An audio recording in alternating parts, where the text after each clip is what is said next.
Namo tassa bhagavato arahato sama sambuddhassa. Namo tassa bhagavato arahato sama sambuddhassa. Namo tassa bhagavato arahato sama sambuddhassa. Beautiful passages.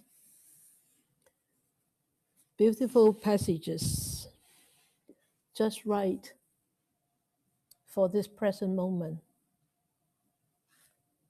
in humanity, in the world where we live in nowadays.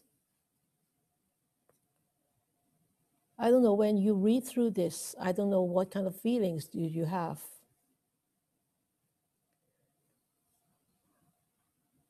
I have a very sad feeling when I read through these passages. It seems that none of these is happening in today's world.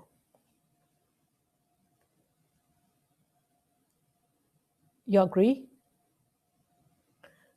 Anybody disagree?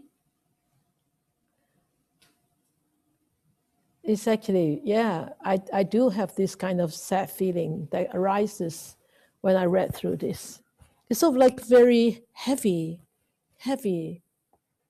and saddening, and not pessimistic. I'm still very optimistic because we still have the Buddha's teachings, but I feel for it. I feel the world for it. Yeah, okay, let us look at this. Community.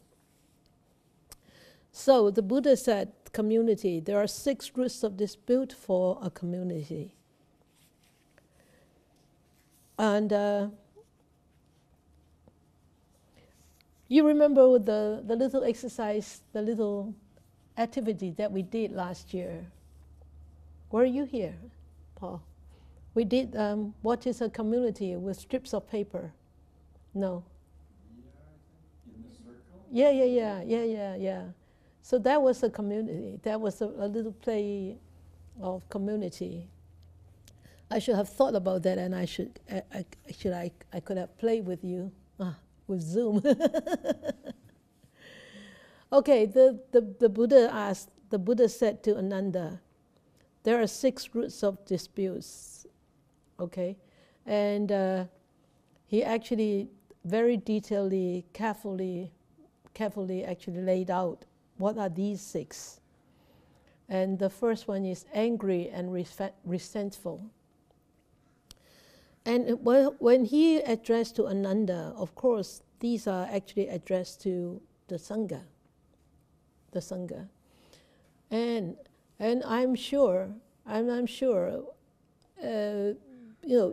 when I read through this over and over again, this must have been the 5th or 6th time I read through this book. And these teachings actually, even though it's addressed to the Sangha, Ananda, and a monk, he said, a monk is angry and resentful. And such a monk dwells without respect and deference towards the teacher, the Dharma, and the Sangha, and he does not fulfill the training. So he is actually talking to the monks. He was talking to the Sangha, he was talking to the monks, but I feel that this is applicable for everybody. Everybody can use these teachings in their daily life, not just to the monks, not just for the monks. He said, if anybody is angry and resentful, they dwell without respect and deference. So we know when somebody is without respect and deference, their behavior would gone out of the way, right? So the Buddha said, if you do know that you actually dwell into this, you actually not fulfill the training. You actually create creates a dispute in the Sangha. You create a dispute in the community because of that anger, because of that resentment. So that would be for the harm and unhappiness of many. So who do you think this many actually include? Who are included in this word, many? That is the first paragraph, 7 lines. Which would be for the harm and unhappiness of many. What does it mean by many? Okay, Maria?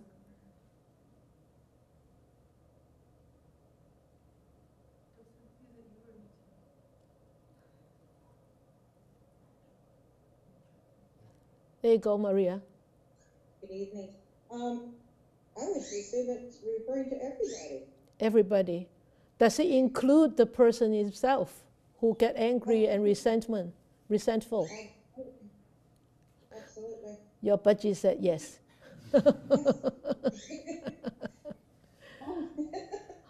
Okay. All right.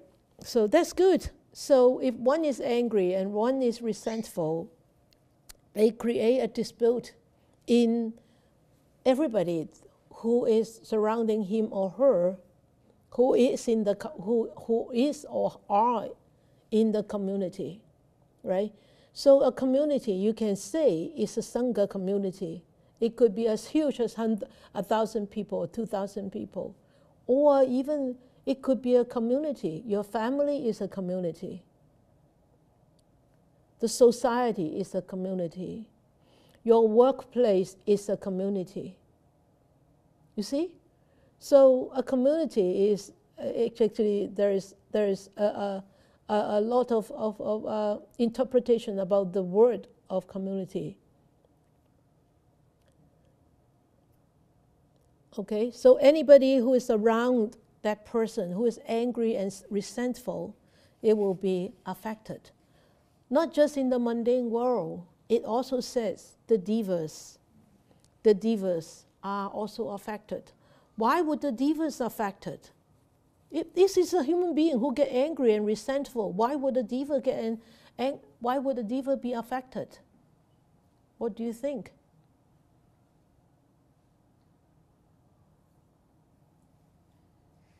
Why would the deva get affected?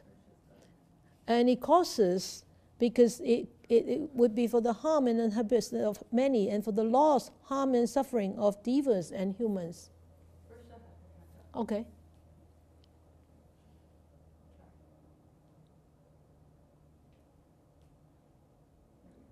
There you go.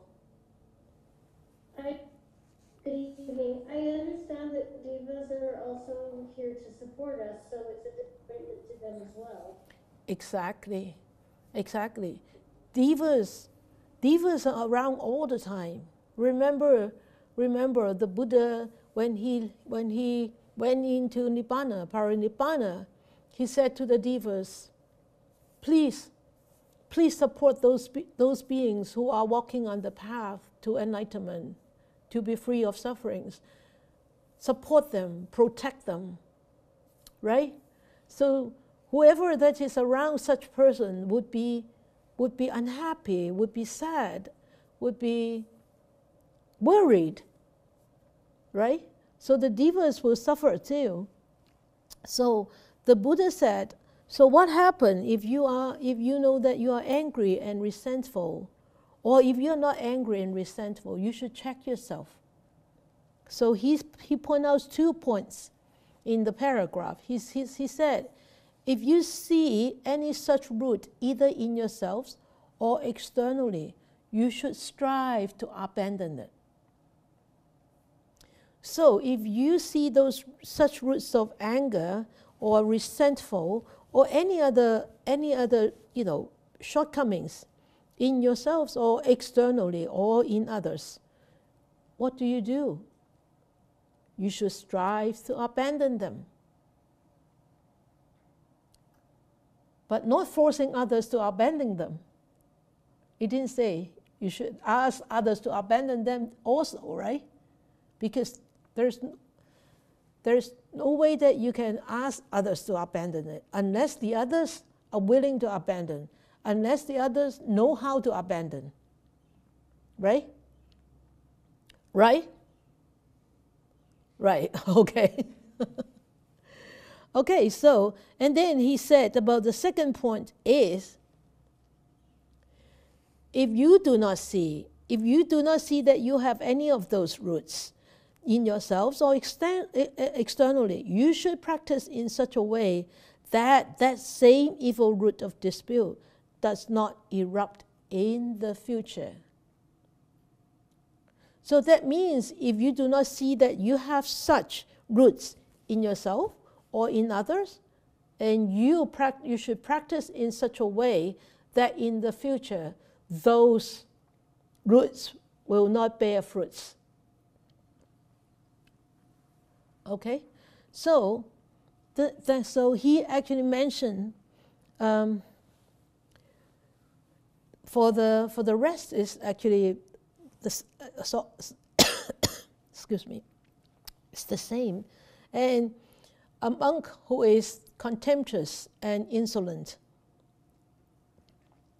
So insolent in Chinese is 輕視輕蔑，即係睇唔起。Contemptuous 就好傲慢啊 ，arrogance. Okay, so a monk who is such contemptuous and insolent, they have to check themselves too, because what it says in the first paragraph, it causes sufferings in the human beings, and it causes sufferings in the devas. Okay, so we have to check ourselves or check the outside. If we do have those evil roots, we need to abandon them. If we don't and the outside don't, then we make sure that they don't erupt in the future. That means they don't raise their head up in the future. Okay, so, and then he said envious and niggardly. So, envious 就係羨慕啊 ，niggardly 就係小氣。So, anybody who are envious and stingy, you can use stingy to replace that niggardly, that word. So it's the same. So these are the few traits that the Buddha actually mentioned: deceitful and fraudulent. Okay, so these two, deceitful, 解欺騙 fraudulent 即係造假。So deceitful and fraudulent, that means you are, trying to lie and fake and all that. So, and then he continued, he said, has evil wishes and wrong view. So this is the fifth root. Okay, the fifth roots of dispute. And then what is the sixth is adheres to his own views. Hold on to them tenaciously, like I won't let go. This is my view, I'm right, I'm correct, and you're wrong. And relinquishes them with difficulty. Will not give it up. Will not give it up. So he said, so the Buddha said these six roots are the roots of disputes in a Sangha, in a community. It causes sufferings, it causes unhappiness, and it causes harm and loss of many. So he said, such a monk or such a person dwells without respect and deference towards the teacher, the Dharma, and the Sangha, and he does not fulfill the training. They create a dispute in the Sangha, that which would be for the harm and unhappiness of many, for the loss and harm and suffering of devas and humans. So you can see these six roots. So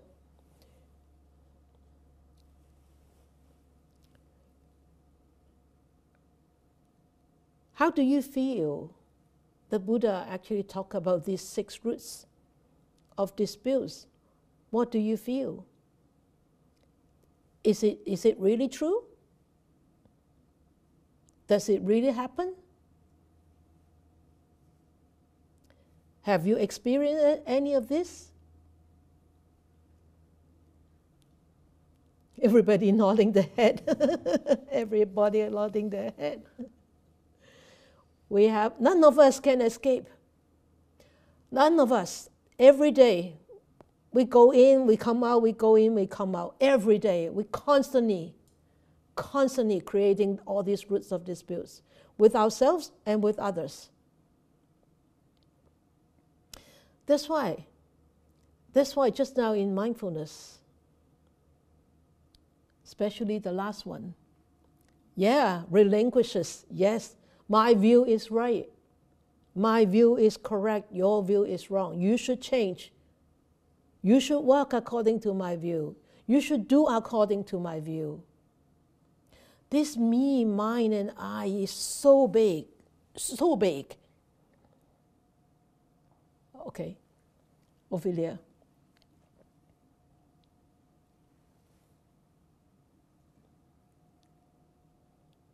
Can hear? Can you hear me? Yes. I have a question about number 1. Number 1. Okay. Go back to the Number 1. Go back to number 1. Let's see. There were 2 points about abandoning our views. Abandoning. The first point, abandon. Yeah. I can understand that we should abandon our view, but when I think about abandoning others, can you elaborate a little bit more? Do I abandon others? I said just now, you cannot force others to abandon their anger and resentment, to abandon their arrogance, to abandon their views. No, you can't. That's impossible. This abandon just apply to ourselves. Exactly. Right? Because he said, you should strive to abandon that same evil root of dispute. You should try. I put it down. You should strive to abandon.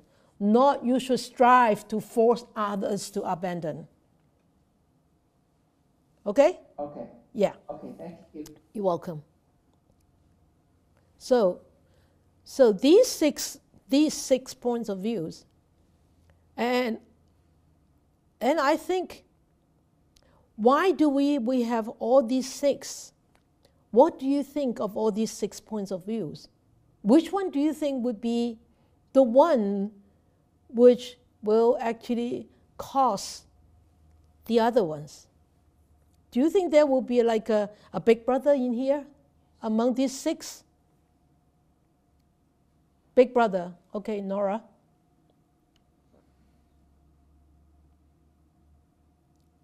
Who is the leader? Wrong view. So if you understand how things are, you probably realize how bad these other traits are. Okay, wrong views. All right, so you pick number 5. All right, sort of. Yeah, sort of. Okay. Maria, you didn't see the slides?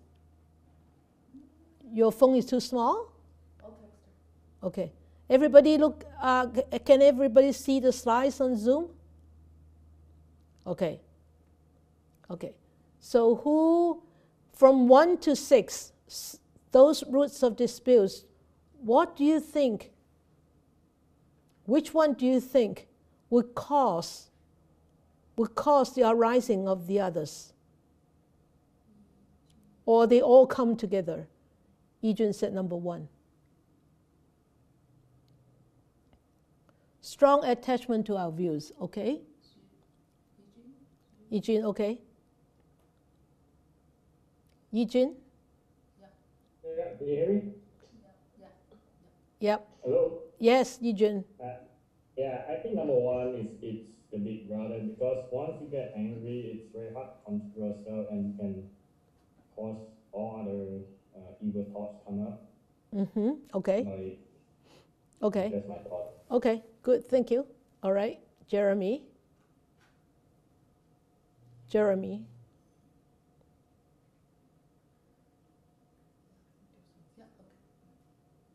There you go, Jeremy. Jeremy. Yes. Okay. Well, I'm going to say something a little differently, and I'm going to go with number 3, with envious, because when we're envious, it's kind of like a little seed being planted. You can become deceitful, evil-hearted.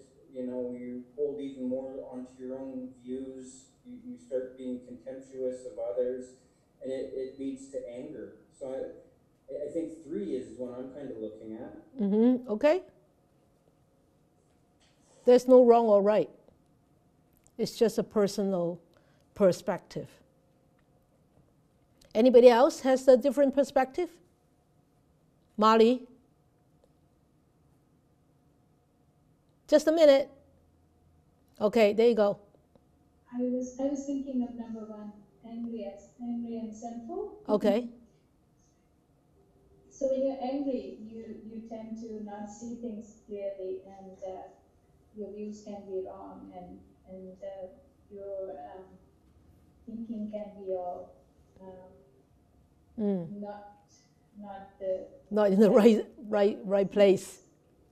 Yeah. So that's what I would go with. Okay, good. So Claudio said if we are very attached to our own views, can't see it, then we stop being teachable. That's good. That's good, Claudio. Claudio said if we are very attached to our own views, we stop being able to be teachable. That means nobody can teach you. Nobody can tell you. Nobody can advise you. Anybody choose any other from these 6?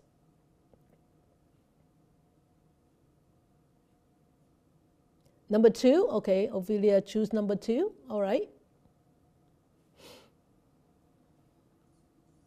Would you ask me which one I will pick? Number 6, Qiming, it can blind us to every good thing.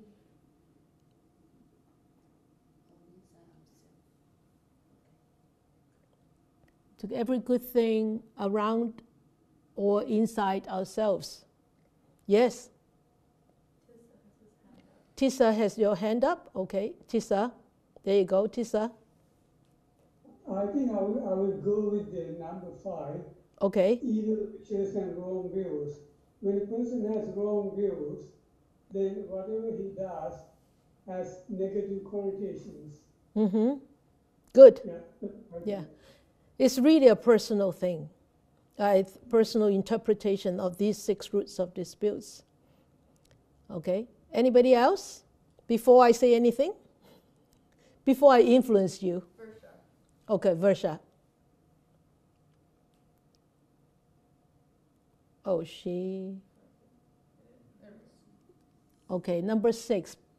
Binazg. Okay, Versha.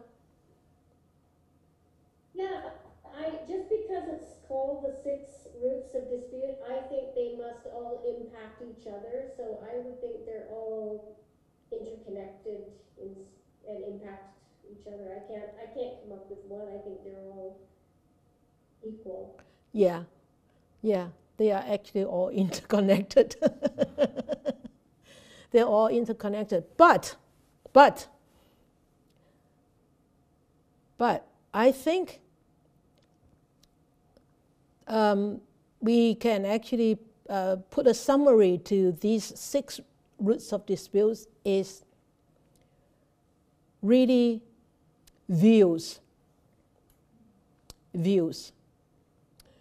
Because if we have our own views and if we hold on to them, which a lot of times we do hold on to them very tight. Lately, I'm going through a challenge myself. I wanted to change my view to somebody.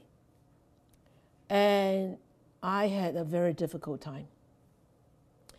And every day I am actually struggling. It's getting better. It's getting better, but still I'm struggling because I hold on to that view so strong that actually I judge this person because of my own views. And because of my own views, and I don't necessarily understand this person's situation, but I judge this person's situations with my own views.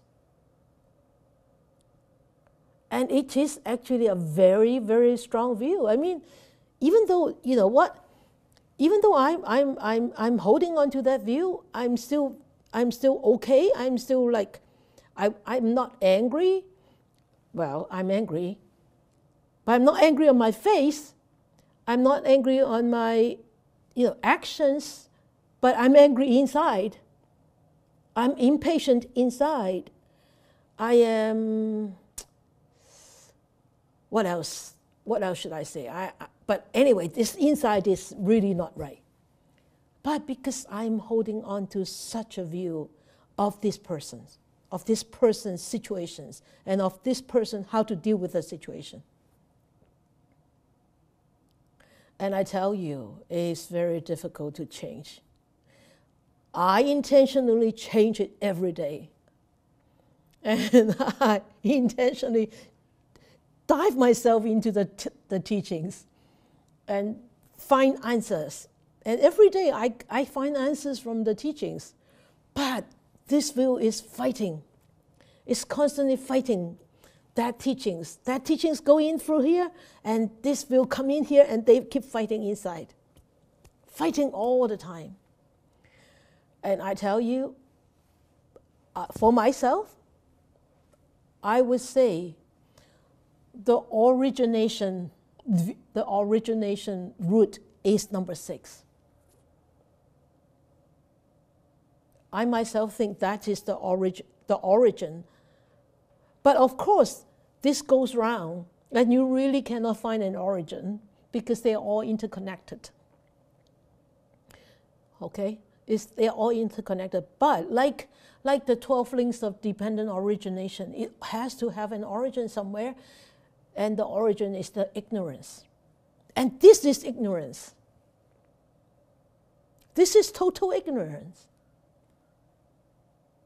That's how I feel. This is total ignorance. Because we hold on to our own views, and we are blindfolded by our own views. Aren't we ignorant then? Aren't we ignorant then? Yes or no? No? Somebody no response. No. Aren't we ignorant if we are just holding on to our own views? Our own views are not necessarily correct. No, because the Buddha said,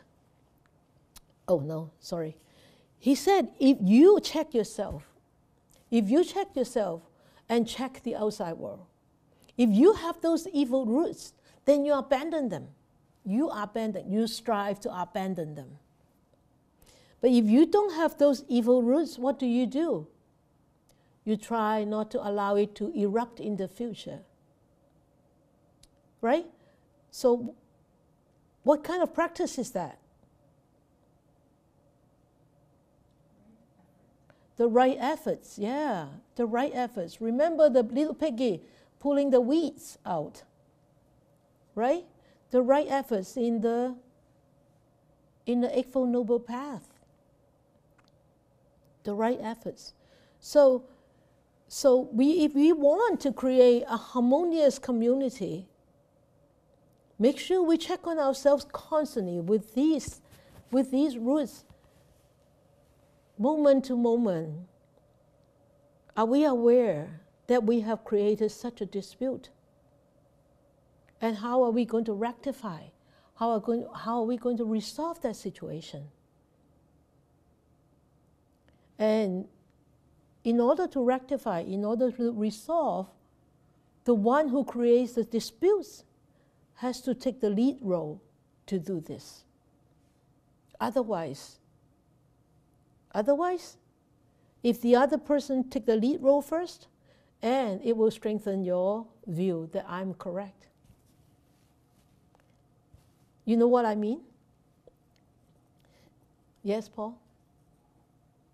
When I run into those situations, maybe not every day, but I tell myself, everybody's got a story.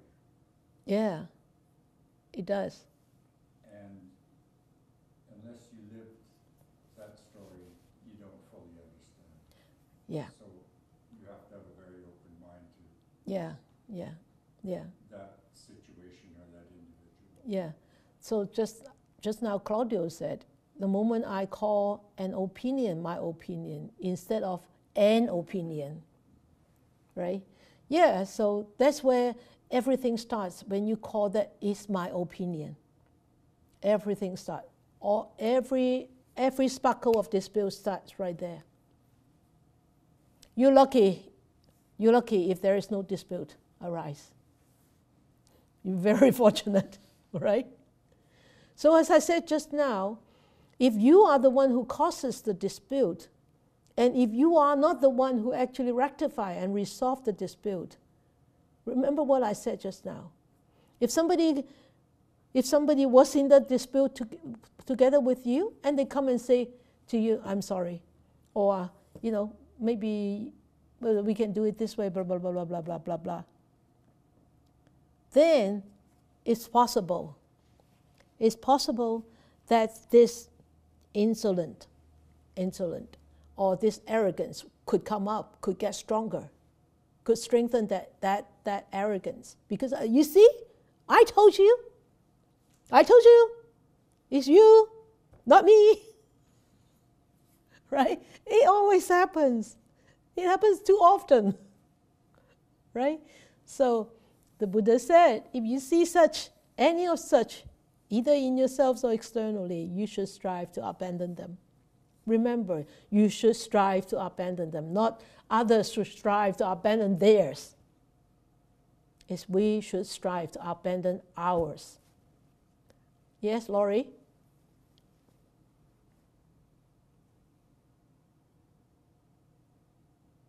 Yes. By that reasoning, I think the big brother has to be the wrong view, or no, number 6, because if you're sticking to your own views, you don't even know that you caused the dispute because you think you're right. That's what I said. Yeah, so that's the penny just dropped for me right now. Oh, I see. No wonder why you look so puzzled. Yeah. Drop for me, and I'm just agreeing with you, Sifu. Oh, thank you. You don't have to agree with me. It doesn't matter if you don't agree with me. It's just my point of view. It doesn't matter. But, I do think that there is an origin. There is a point of origin. It's just like ignorance leading to this whole 12 links of arising and passing, right? Yeah. So I'm glad that the penny dropped. Okay. All right. Yes, Kwok. Those 6 things, from my perspective, it looks like there's a lot of self involved in there. Of course, yes. It's all self. It's all this ego thing. Yeah. Me. I. Mine. Yeah. Kwok said here, he said he seems that in these 6 things there is a lot of self in there. Yes, this big I, this big me, this big mind, I, right? So we are constantly every day struggling with this I. Sometimes it's really hilarious when you look back and say, such a silly act, isn't it? Such a silly act and such a little thing. And you can actually blow it up like 1,000 times, 10,000 times, and explode like a nuclear bomb. And bomb yourself and bomb everybody else. Burn the whole place down. So if you do not see, please practice in a way that same evil root of dispute does not erupt in the future. Okay? So even such a paragraph is so much in there for us to learn, and so much in there for us to practice, and so much in there for us to really think about and contemplate and constantly remind ourselves every day. I'm sure tomorrow I'll be a little bit happier because I talk about this today. So my view on that situation could become a little bit less tomorrow because I have this passage to fall back onto, and hopefully I'll be a little bit happier tomorrow. Okay, so the next the next chapter or paragraph actually echoes with this whole teaching. And so the Buddha said the 6 principles of cordiality. Cordiality, you can use the word of harmony. And when I talk about harmony, you see, the world actually supports us all the time. The universe knows that we are walking on the path. And every bit, if you're walking on the right path, every bit of message will come and support you and tell you you are on the right path. I am talking about harmony today. And I got a card. I received a card from the prison today, talking about harmony. Right here, I read it to you. In our interactions with others, gentleness, kindness, respect are the source of harmony. I did not cheat. I can't call him. I only wrote him. Maybe we wrote him 2 weeks ago. We sent out the cards 2 weeks ago to these fellows. And he just sent us a card, and I just opened it just like 5 minutes before the meditation. And he said, thank you for really forming and reshaping my once blackened heart. And he talks about harmony. And we are going to talk about harmony tonight. Cordiality, that means harmony. 6 principles of cordiality. And because in the Sangha, there are 6 principles of cordiality too. So I actually put the 6 principles of harmony together with these 6 principles of cordiality. And it's exactly the same. But I want to put it in the red, is harmony in the Sangha. It's in red, okay? Lục Hòa Kinh. Bodily acts of loving kindness in public and private. So in here, the Buddha said to Ananda, there are 6 principles of cordiality that create love and respect and conduce to cohesion, non-dispute, concord, and unity. If a community is not cohesive, if a community has dispute, if a community is not in concord, that community is not united. And that community will not bring benefits to its members, and will not bring benefits to the others, to anything outside that community. So in order for a community to be a beneficial community, whether it's a real community, it's a mundane community, or a supramundane community, like the monks and nuns, Sangha, it needs to be united. It needs to be cohesive. It needs to be free of dispute, or if there is dispute, resolve and rectify the dispute as soon as possible. And it needs to be in concord with each other. So the wise words of the Buddha said, here a monk maintains bodily acts of loving kindness, both in public and private, towards his companions in the holy life. So this is a principle of cordiality that creates love and respect and conduces to cohesion, non-dispute, concord, and unity. That's the first. In order to live together in harmony, this is the first act of cordiality. Okay? In order to bring harmony. So you don't fight for a bed. You don't fight for, oh, I want this room. You go out. I will take this room. No, you don't. You don't do that. Okay? And then maintain verbal acts of loving kindness. He said a monk maintains verbal acts of loving kindness, both in public and in private, towards his companions in the holy life. I tell you, these principles of cordiality applies to everybody, not just the Sangha. Okay? So, verbal well-being. It says no arguments, no quarrels, no gossip. You can argue, but no resentment. But when one comes to argue, then there is a lot of the end result. A lot of times it happens is resentment and angry and irritation and agitation. Right? Agree? So when verbal acts of loving kindness, it's so difficult to maintain verbal acts of loving kindness. So very difficult. Especially in a community. Because why? You constantly interact with the same people over and over again. Days in, days out. If your view of that person causes like dissatisfaction to you, I tell you, 24/7 you see that person right in front of you, it constantly irritates you. Just like in this pandemic, you're locked in with your husband, with your wife, with your children. Are they beloved? Are they deared and endeared? Sometimes, but not all the times, right? Sometimes they really get onto your nerves. They do.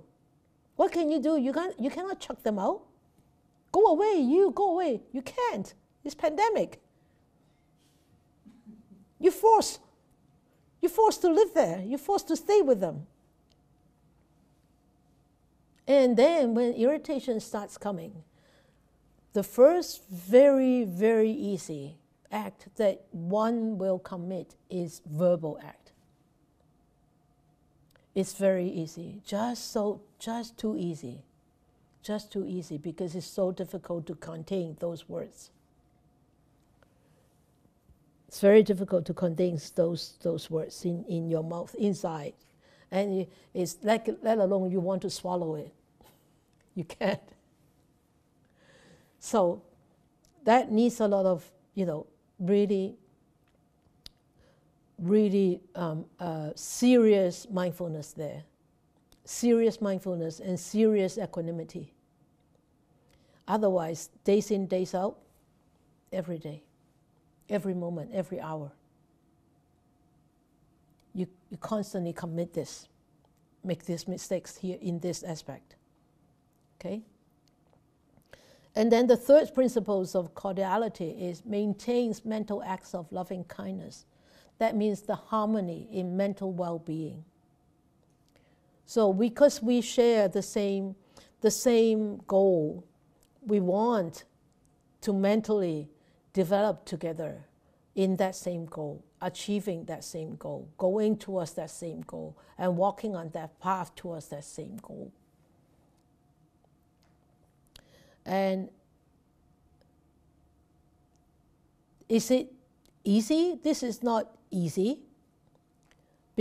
but this happens in the mind, is in our mind. So whether we have the same goal, sometimes we don't tell people that, I have this goal, and do you have this same goal? We don't. We don't ask, we don't tell. And it might not create that much of a problem. than the verbal one. But because it's in our mind, and sometimes we will start to judge people. Oh, you see? You know, we can see that in many stories of in the Dhammapada. The monks always go to complain about the other monk. Right? Yeah. That monk is not practicing correctly. He's not practicing diligently, Buddha. What happens to him? Why do you not scold him? The monks are constantly going to, you know, at that time in the Buddha's day, group of monks are constantly going to actually complain about the other monks. Okay, so this is sort of like a mental judgment, a mental afflictions, a mental defilements. Okay, but the Buddha said we need to develop this mental loving kindness so that we understand, we appreciate, we actually embrace others' shortcomings or embrace others' differences, mental differences. Okay? And then enjoy things in common with his virtuous companions. He shares with them any righteous gain that has been obtained in righteous way. So this is fair share, harmony in material share, fair share. So, for example, in the Sangha here, so if people like, I remember you have heard that story before. I love mango. Remember that story? 28 years ago when I was a novice monk.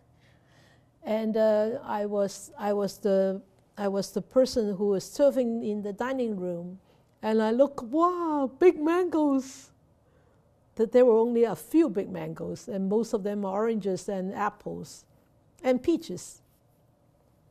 So I was the servers. I was one of the servers, and so we actually distribute all the fruits on the table, because everybody has a spot.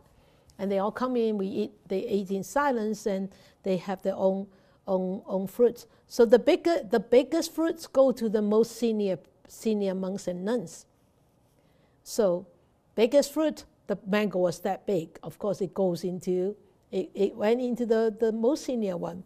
So after lunch, and there was this very senior nun who walked out with her big mango, and I said to her, oh, so nice, you've got such a big mango. And you know what she said to me? She said, well, sorry, you are much junior. You should have renounced much earlier, then you will get this mango. 邊個叫你唔早啲出家？你早啲出家咪可以攞到嗰呢個大芒果咯。So, you know, so then I knew at that time, of course I was a server, so that was the first thing I was taught is fair share. Fair share according to seniority. Whether they are younger than me, but they are senior in monkhood. Oh, she is very much senior than me. If she hasn't passed on, she passed on about 10 years ago. If she hasn't passed on, it must be her 50th year of monkhood. So you know, so fair share. So don't complain, no complain. And if we got to choose, then the most senior one got to choose first. But normally we don't allow people to choose. In a Sangha, we actually distribute out things. Okay, so that's his fourth one. Now the fifth one is possesses in common those virtues that are unbroken, untorn, unblemished, unmottled, freeing, praised by the wise, ungrasped, leading to concentration. And this actually is harmony in morality, good moral standard to practice together. We get, you know, this is the blue one is the language in what the Buddha said, and the red one is what actually we normally use in the Sangha. harmony in morality. So because we are a Sangha member, and the Sangha actually is built up upon morality. We share the same, we have the same standards of morality. And no, it's not that I'm more senior, I have more intense morality. You are junior, you have less intense morality. No, it's the same. Everybody to their own, what do you say? How can I say? Status or their own. For example, I'm a senior nun, and somebody is a Shramanera. Then Shramanera, in their own perspective, they have to abide by such rule, such morality, and bhikkhuni have to abide by such a bhikkhuni morality. So it's based on what the Buddha has given us, on precepts, on the Vijnana. So because we base on this foundation, a good moral foundation to practice together, hopefully we are very mindful of these foundations, and hopefully we are very mindful of these rules of morality that we have to abide by, constantly. Otherwise, you see a lot of, I could say, bad behaviors. Dwells in private and public, possessing that view that is noble and emancipating, and leads the one who practices in accordance with it to the complete destruction of suffering. So harmony in views, share the same understanding. Even though if our view is not the same, we can still have harmony. We can still have harmony. If we embrace others' views, if we start to put ourselves in others' shoes, and if we start to see my view is not the only view, my view is not always the correct view, then there will be harmony. There will be less gossip, there will be less quarrel. If we always see that my view is the right view, then there will be a lot of misunderstanding. There will be a lot of disharmony. Okay? So the Buddha said these 6 principles of cordiality will create love and respect, and conduce to cohesions, to non-dispute, to concord, and to unity.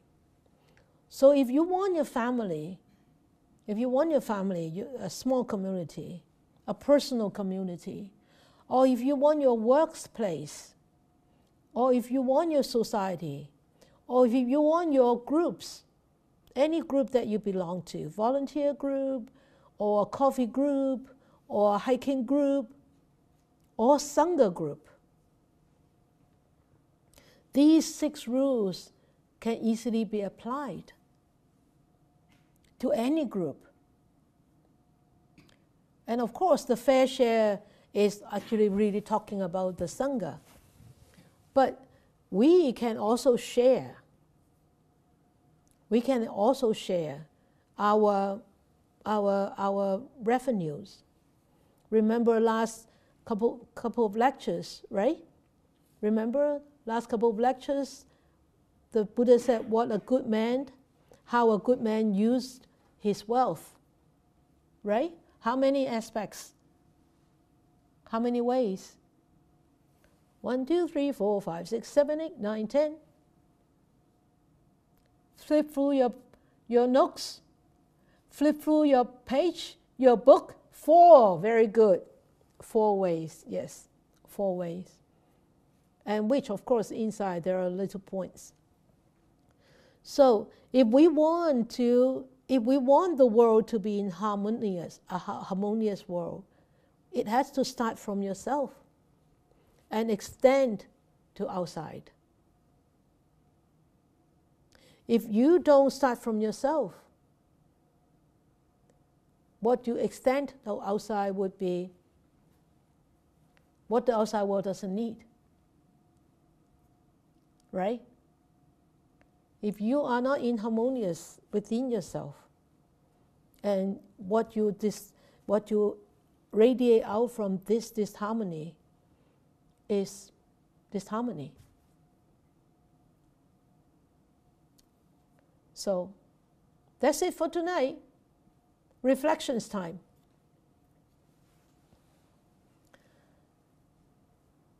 So what are the causes for verbal or relationship disharmony in community? Quiz time. Quiz time.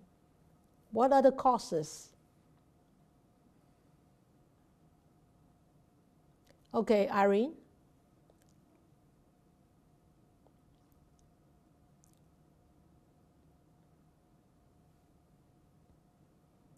There you go. And wrong view. Wrong view, okay. Okay, you said wrong view, all right. Good, thank you.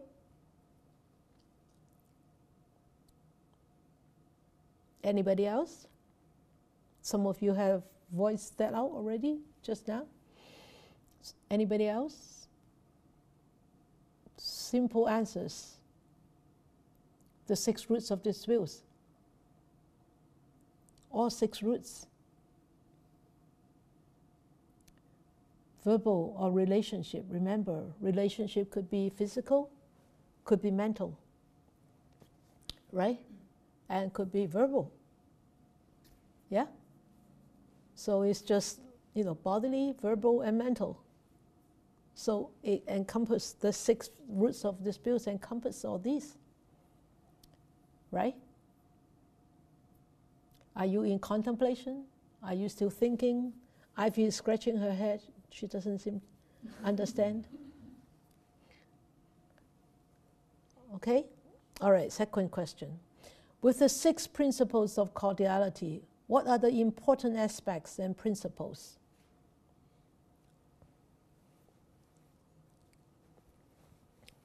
What do you think? Laurie?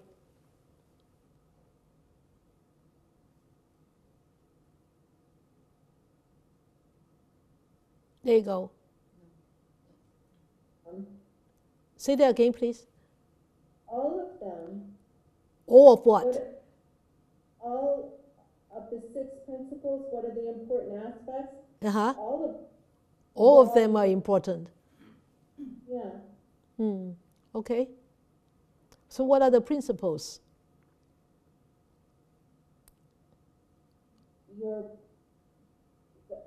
Versa's got her hand up. Okay, okay.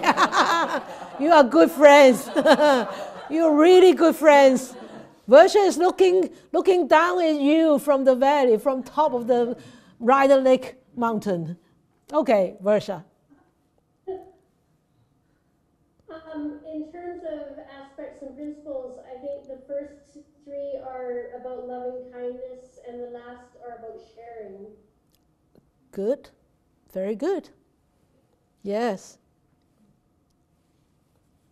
Okay, who else? Somebody said that one should start from oneself. That's good too.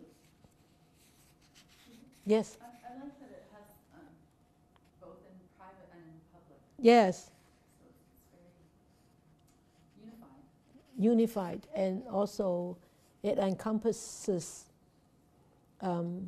yourself and others.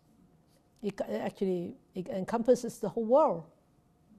You're private and public, right? So Eva said that she likes this in private and in public. So you don't just do it privately, you also do it publicly. And you don't just do it publicly. You go home, you do it at home. You don't just do it on the surface to please others or for reasons that people praises you. Oh, you're such a nice person. You're such a cordial person. But in private and in public, you are the same. And it's more so in private, because in private, nobody can see you. Nobody is watching over you, right? Whether you're cordial or not, nobody knows. It's only yourself. So that's why mindfulness is important, to keep checking on yourself, whether you're cordial or not. Yes, Maria? Yes, Maria? Okay, got it. Sort of on the subject, but a little bit of a sidebar. When I was in school, I used to belong to a debate team. Okay. And I think a lot of what I learned in the debate is it didn't matter what the subject was, because you were either going to be for it or against it, right? Yes. You had to make the arguments, Yes. and it didn't matter what your personal opinion was. Yes. But I think over time, people have forgotten how to have a really good, clean debate where you can share your ideas and your opinions and not necessarily have to have a cordial outcome. Yes. You don't necessarily have to agree or disagree, that you just shared ideas. Yeah. And can both walk away and go, I might have learned something today, or no, I really didn't agree with him, but he had a good point. Yes. That kind of conversation is really missing in today's world. Because of the views of the ego, of the selfishness, of the arrogance, of the non-mindfulness. Sorry. Go ahead. No, it just seems that every conversation has to have a right or a wrong. Yeah, duality. And that's not necessarily so. Why do you think that every conversation or everything has to have a right or wrong? Nowadays, people think. Ego. Ego, yeah. Ego, Very this self. And the me and mine and... I am right, you are wrong. Yeah, absolutely. That's why we are so lucky to actually have the teachings, because the Buddha always constantly teaches us non-duality. Be centered. Always be centered. When you are centered, it's more possible that you will be able to see others' perspective, to be able to put yourself in others' shoes and understand why would they do it this way. Or even though you don't understand, you will still be okay to accept the way they are. Otherwise, if we are standing here, we will definitely not be able to see their view as much as we are from the center. If we are standing here, we won't be able to see that view as much as we are at the center. Right? If we are centered, if you want to see any view, you are just at the center. Like our conduit in our construction. Everything has to come into the main building, right into the main building. They call it DMARC. I'm getting so professional, I know. You don't understand what is a DMARC, right? So go into a DMARC and then split, and then come back out from the DMARC into the accessories. You see? When you're there, it's centered. Then you see that point, you're not too far away. But if you are here looking at there, then you always see very differently, and you always could be very, very biased.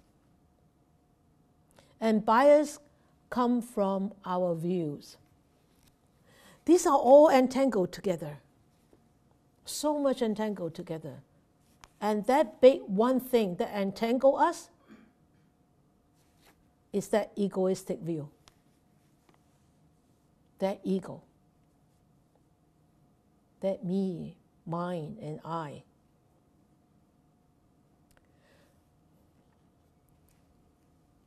So can these resolve those verbal disharmony? Of course. So why do we have to study, right? Why do we have to practice? Of course they can.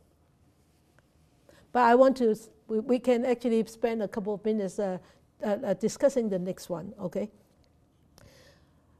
It says here harmony in morality, right? And then he says harmony in view. So since the community is based on the same morality, we based on, okay, Bhikkhuni precepts, Sramanera precepts. At home, you base on the 5 precepts or 3 precepts, or at least based on respect and loving kindness, okay? Okay, so our view, my view and your view. Then I want to ask you to think about this. If we are asked to pursue seeking harmony in morality, harmony in view, do you think that it is possible or it will create tension or suppress free speech?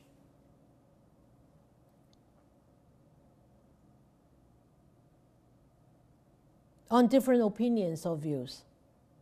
That means nobody is allowed to speak freely. Can I say something about what I think I feel?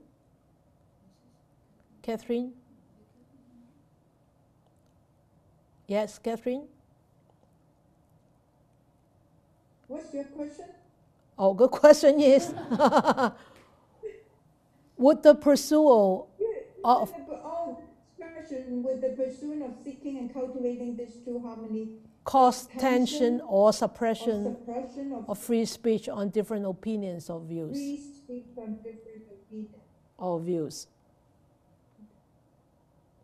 You mean the harmony in morality? No. Morality and in view?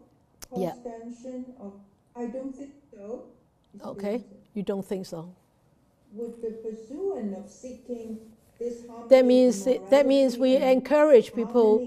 Yeah, that means we encourage people to actually cultivate this harmony in morality and in view, and also in verbal conduct. So does it mean that would it be possible that we will create some tension? It will not cause tension. So Eva was sharing a story about her kids. Her children are working at a blueberry farm, picking blueberries, and on the way home, they told the mom, "It's so good to have parents who are very religious." They call this a religion, and then because the farms where the kids work have a lot of evangelical children to go and pick blueberries, and the kids actually get along very well with those so-called not so-called, the Christians, and but other kids who parents do not have any religion, these kids have have a lot of difficulty getting along with these Christians, evangelical Christians. And I ever asked them why? Because of the morality. Because of the morality that the parents have had, and also the parents kept telling, Kwok and Eva kept telling the kids, kept teaching the kids about morality. So beforehand, they have difficulty dealing with these evangelical Christians, but now they get along very well with them. That's great, good. So it won't suppress, it won't cause any tension if practiced properly. If practiced properly, that's good. So it's great. Any questions? Our world seems to be about winning instead of reaching the truth. Yeah, winning. Winning in the material world, not winning in the spiritual world. That's the problem. Winning in the material world. Comparing in the material world. Oh, I'm rich. They are not. Oh, my car is better. My car is better. Her car is not better. Her car is a tin pot. Right? Okay. Okay, Catherine. Yes? People, I do have a question. on the harmony part. It's about even though we can say that it's our ego, but I mean, if we stick to our will, but if you see somebody, the other person doesn't have the right will. So instead of causing a dispute, we just don't create any of those verbal anger or disharmony. Yeah, you see. Right? But still, No, no, to resolve. no. You see, when inside, change our will. What we cannot change our right will into other people's will. No. We don't think it's right. No, we cannot change others' view, but we can change our attitude on how to deal with these people. Right? So if you know that that person is blind, you're not going to follow him. But when a blind person is going off the cliff, are you going to save him? You will save him, right? Because of loving kindness. You will save him. At that time, it doesn't matter about your view. It's loving kindness. The Buddha said it's loving kindness. Remember, in there,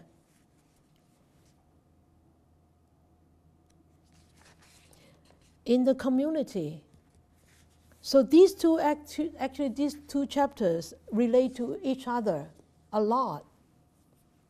Okay, so don't forget that we have to deal with loving kindness. Then if we are dealing with loving kindness, there will not be dispute, even though it's different opinion, right? You will listen, you will hear, you will understand, and you will appreciate why people do it this way. But if you don't listen, and you don't hear, and you just say, well, you're wrong. That's it. Okay? All right, Maria? Okay. Yeah, okay. Use loving kindness, yes. Yep. Yep. Yeah. Okay. Maria, please. Maria, please. Cannot hear too. Okay. Maria?